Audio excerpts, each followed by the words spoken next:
ओणम क्यों मनाया जाता है? क्या है इस त्योहार की कथा? जाने क्या है इस त्योहार का महत्व। दोस्तों, ओणम एक मलयाली त्योहार है जो किसानों का फेस्टिवल है, लेकिन इसे सभी लोग मनाते हैं।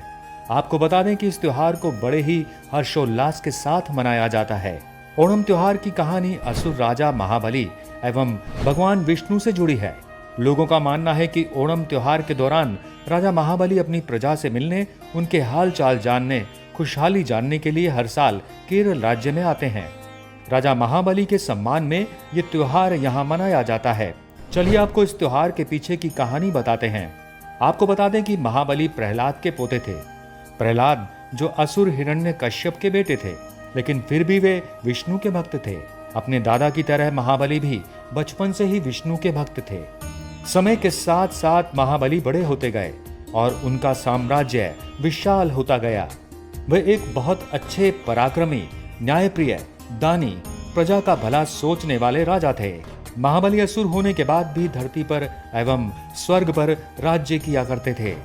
धरती पर उनकी प्रजा उनसे अत्यधिक प्रसन्न रहती थी। वे अपने राजा को भगवान के बराबर दर्जा दिया करते थे। इसके साथ ही महाबली में घमंड कहीं ना कहीं आने लगा था। ब्रह्मांड में बढ़ती आसुरी शक्ति को देख बाकी देवी देवता घबरा गए। उन्होंने इसके लिए विष्णु जी की मदद मांगी। विष्णु इसके लिए मान जाते हैं।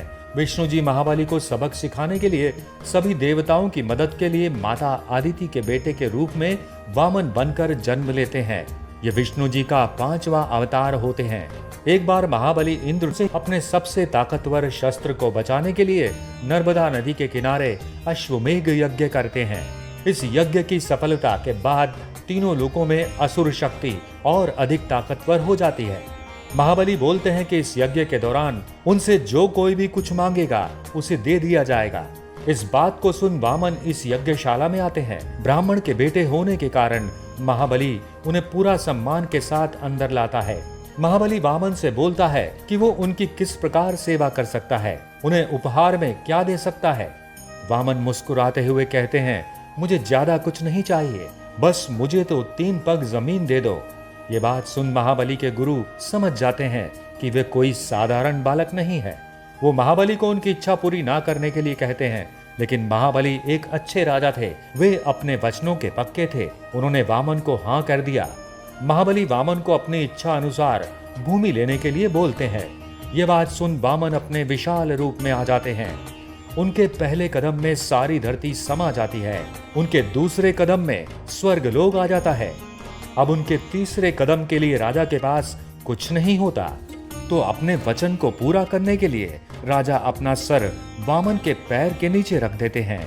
ऐसा करते ही राजा धरती में पाताल लोक में समा जाते हैं। पाताल लोक में जाने से पहले महाबली से एक इच्छा पूछी जाती है। महाबली विष्णु जी से मांगते हैं कि हर साल धरती में ओणम का त्योहार उनकी याद में बनाया जाए और उन्हें इस धरती में आने की अनुमति दी जाए, ताकि वे यहाँ आकर प्रजा से मिलकर उनके सुख दुख को जान सकें। इस तरह से केरल में ओणम पर्व की शुरुआत हुई। आज की इस वीडियो में बस इतना ही। मिलते हैं अगली वीडियो में एक नए टॉपिक के साथ। नमस्कार।